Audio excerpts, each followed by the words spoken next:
Hey boyos, this is a response video to the Ask Me Anything thread that I posted on the misc, so we'll jump right into it. We have Big League Bra. He asks, why don't you get a job?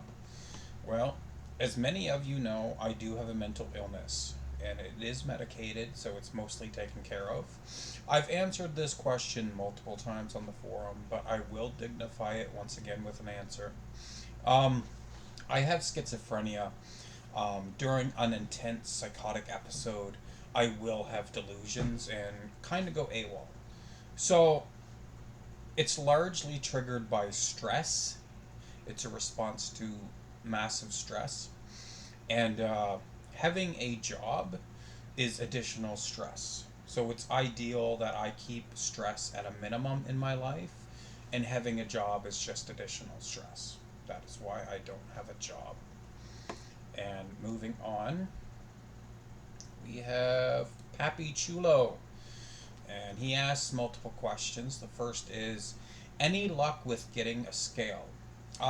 It's funny you ask that, but not really, because a lot of you keep harassing me about a scale.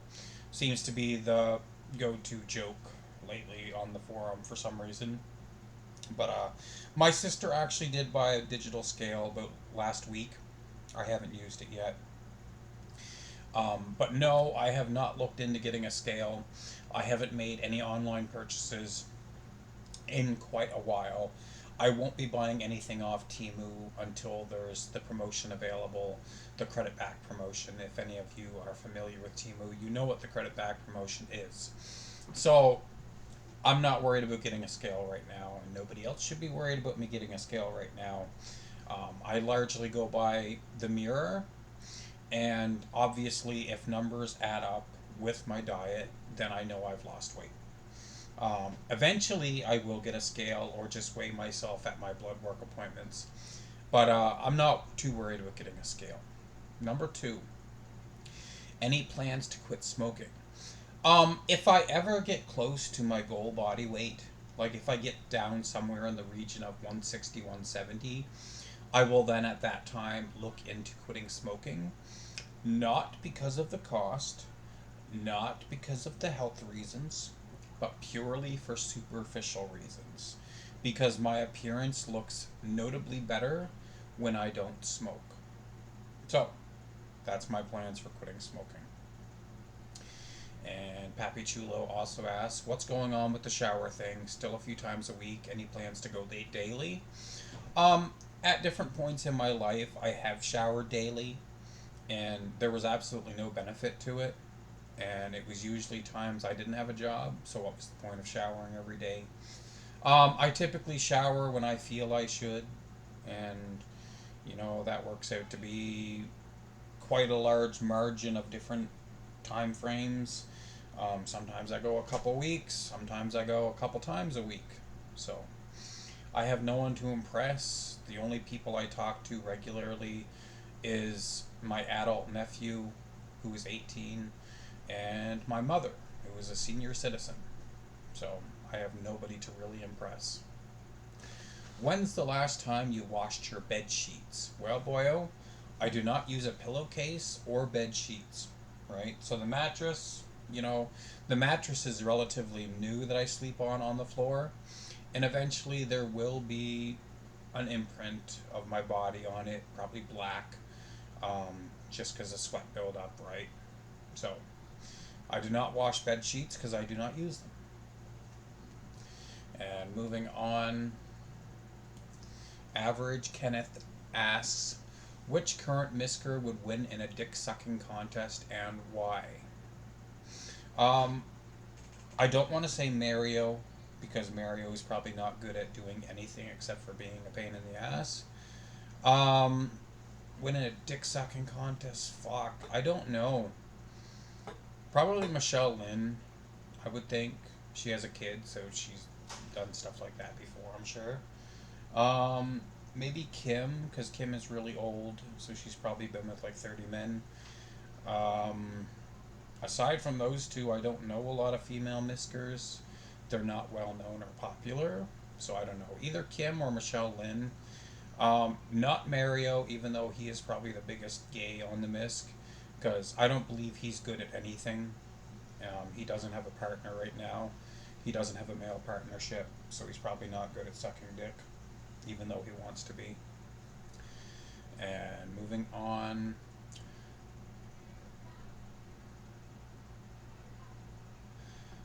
The Big Zub asks, how bad are the immigrants near where you live, and what is the mix of Indians to locals?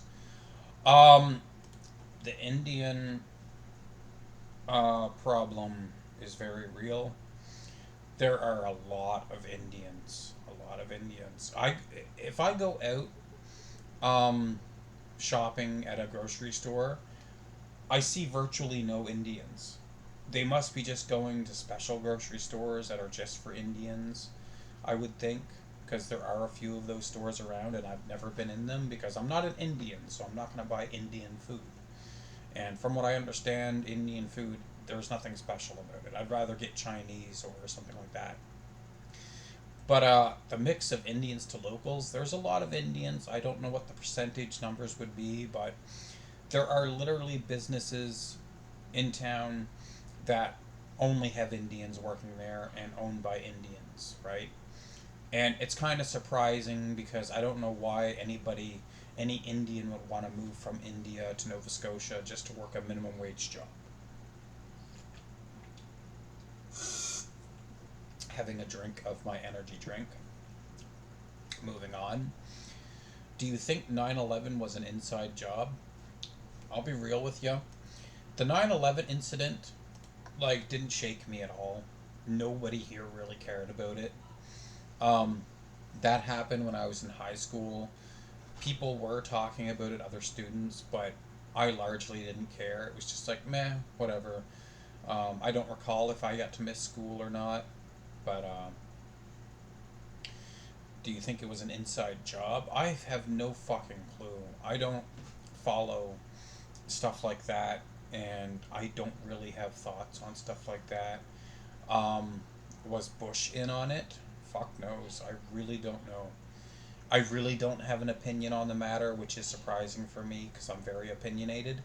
Um, but I don't follow world events and politics and all that stuff. So, moving on. A. Willis asks a few questions. Any follow ups from Abigail? Nope. The last conversation I had with her was I explained to her I was thinking of throwing in the towel. She responded with, let me know and I can close everything down for you.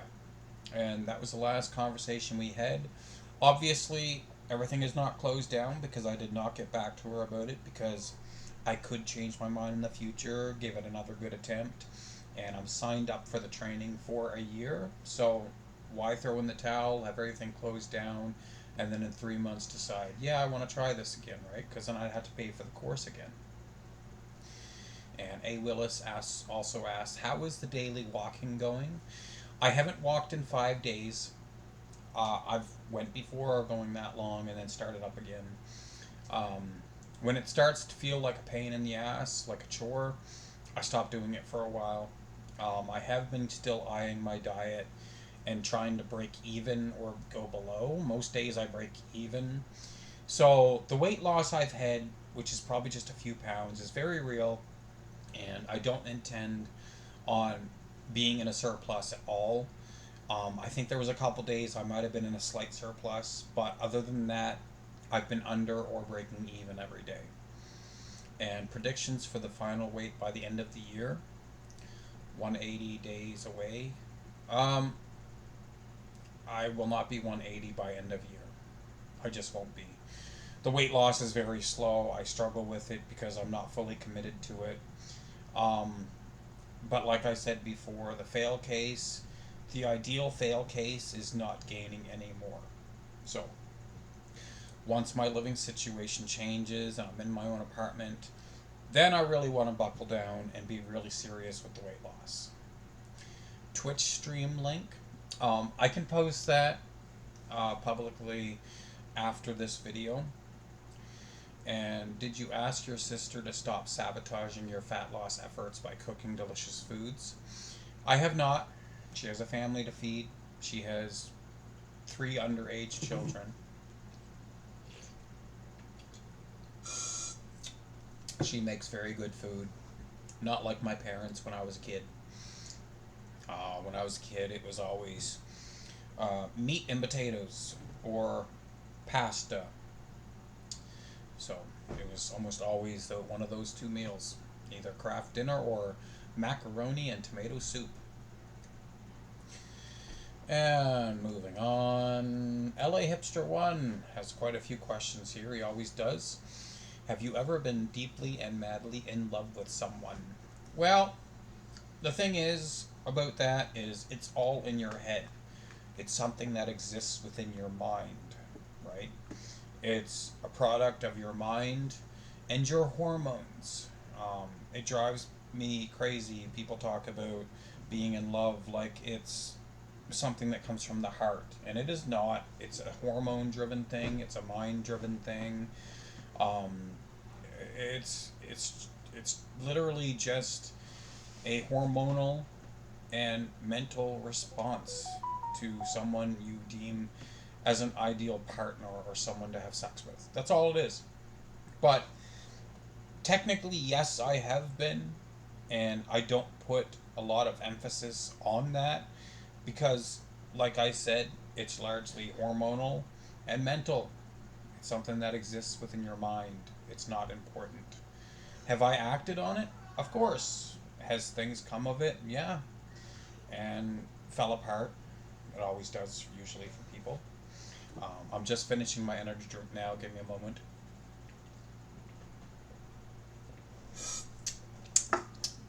At the end of the day, everybody just wants to get fucked.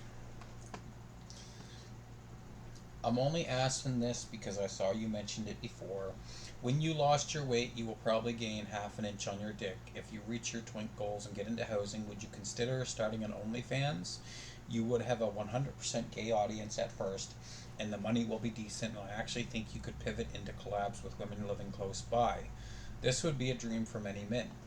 I've considered this before. I did actually make an OnlyFans. I was going to make some dirty videos of myself, and I looked to other videos that were online for inspiration and whatnot, and I was absolutely disgusted by similar videos to what I was planning to do. I was absolutely disgusted and put off by the whole thing, so I just abandoned the whole idea. What has been the hardest part not feeling a woman's touch for 15 years? It hasn't been that difficult, honestly, at all, because it's been by choice. I could only imagine what it would be like for somebody who's like extremely deformed and ugly and twisted spine and hunchback and all that shit, all the falios, who literally has no options. I could only imagine what it would be like for them, but I'm largely voluntarily no, I was gonna say voluntarily an incel, but voluntarily celibate. I have had options, not good ones. I haven't bothered with pursuing women that I thought were potentially good mates because I don't understand what they could possibly see in me if they were interested. So I know my place. I haven't pursued anybody in a while. Um, the hardest part, not feeling a woman's touch for 15 years, is, well, I miss having sex. I'm sure anybody would. But as a lot of people will tell you, I'd rather just use my hand than be with someone I don't want. And I haven't had good options in recent years. Before recent years, before I became overweight, I just stopped trying because the last couple of women I was with kind of put me off of dating. That's how bad they were. So I just haven't made an attempt. My standards for the last couple of women that I was with were very low. They were technically female incels that I got with, even though I was well above them in looks at the time. They were technically female incels. And I learned I'm just not going to lower my standards again. I'm going to get somebody that I actually want next time I actually pursue a woman. And if I never lose the weight, I will never pursue a woman again. Do you think life as an average woman is easier or harder than the life of an average man? This has actually been tested. I seen a video of a gay woman. She actually went undercover as a man because she did look somewhat manly. Somewhat. She still did look kind of like a woman, but she went undercover as a man, and she said that the experience of being a man, it was very miserable and depressing. She said, um, because she would date women pretending when she pretended to be a man, and she was treated much differently than when she actually dated as a woman, dated men. And even when she went to a car dealership to inquire about purchasing a car, um, when she went as a woman, they treated her a lot better. They flirted with her, the car dealership man, and even offered her a substantial cut on the cost of the vehicle. When she went pretending to be a man, it was purely business, and there was no promise of having a discount on a vehicle that she purchased. So I do think, overall, it is easier probably for a woman than it is for a man. Um, but not in every way. I think a lot of people are biased and they expect um, leadership roles to be by a man, not a woman. Um, because it's also been proven that when an assumption can be made, it's always assumed that a male has a leadership role and not a woman. So I think it equals out. I think it's about the same for either, really. Um, in some ways, it's easier for a woman. Some ways, it is easier for a man. Men, like I said, are often assumed as having a leadership role, and women technically have it better because men will favor them, um, and give them like special deals and stuff like that if the opportunity arises. But I think it equals out, and I think it's about the same for both genders. Mario came back, and what a return. He instantly got 5 threads talking about him. What makes Mario such a popular miscar, you think? Well, I believe it is better to be well known and hated than to be invisible. Even being invisible has its perks. I go to the grocery store, I blend in with all the other fat, ugly people. I don't stand out at all. I'd probably make a good spy. But it is still better to be well known and hated like Mario than to be invisible. And on the forum is not the same as being at the grocery store. And on the forum, there's a mix of people loving me and hating me. But with Mario, if he does have a fan base, they fall silent because they probably don't want to get negged along with him. So he's just well known and hated. He's a popular misker probably because he's very active on the forum and posts a lot of content and threads, right? And I don't understand why any person with a successful life would want to be on the misc posting. I think it's kind of like a crack addiction where you delve into the misc, you never go back. You never go back to being normal again. You're a misker for life. And moving on, Michelle tried to come out as a size queen but failed almost instantly as her post history reveals she is actually a pillow princess who doesn't care about dick size at all. Do you think Michelle could actually be gay? She has commented many times about not being 100% straight. I wonder if the question actually is if she is 100% gay. What do you think? Um, I think all women are somewhat bisexual. It's just in a woman's nature, I think, to be somewhat bisexual. So yeah, I don't think she's 100% gay, but I think she definitely has a touch of it, and I think pretty much every woman has a touch of gayness. Um, Even men, I think, somewhat do as well, because when men are exposed to Chad, they will start acting very gay around Chad, right? Looks account for a lot, and women want women are attracted to attractive women, and men are attracted to attractive men, right? As far as doing the deed, I don't think most men or women would go to that extent. Um, but I think pretty much everyone has somewhat gay tendencies when they're exposed to Chad or Stacy of the same sex. What do you think would improve your life the most? Reaching your body goals or landing a comfy work from home sales job over the phone? I think a comfy work from home sales job would benefit me more than reaching my body goals, because with a work from home sales job would also come the body goals in the form of drugs like Ozempic, right?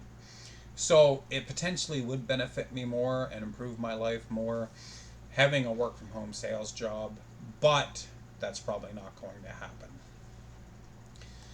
Moving on, Jughead96 asks, what age do you think you will live to? That is a very good question, a very difficult one to answer. If I continue on this path that I am on, um, I may not see 65, being really overweight, being a really heavy smoker. Um, you know, my uncle just died recently and he was only 58, and he was really overweight, more overweight than me, and he smoked not as much as me.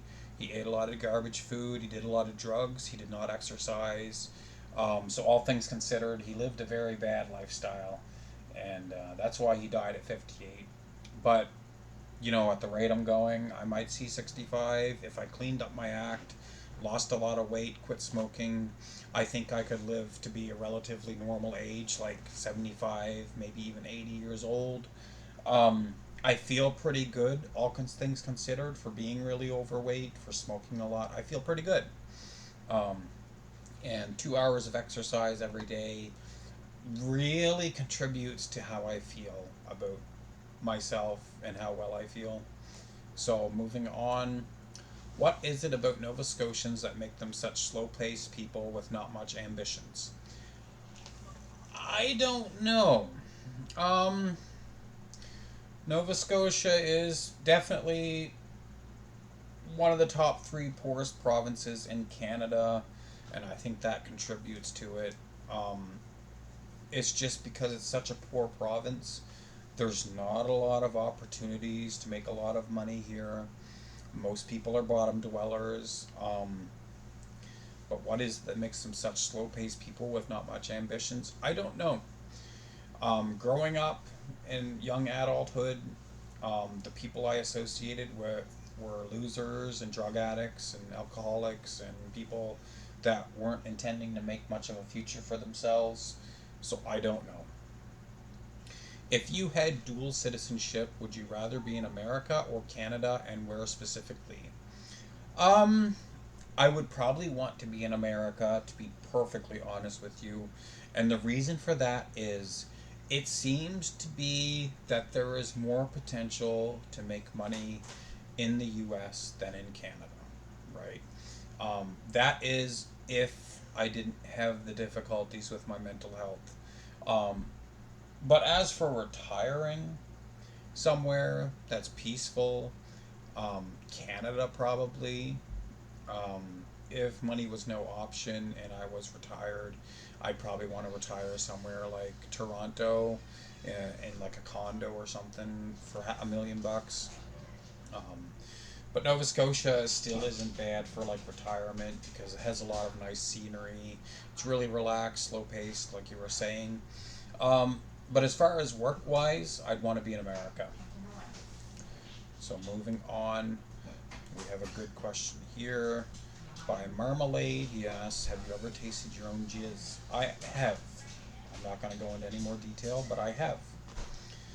Mustard Tiger 17 asks, why did the evil Jews invent pornography?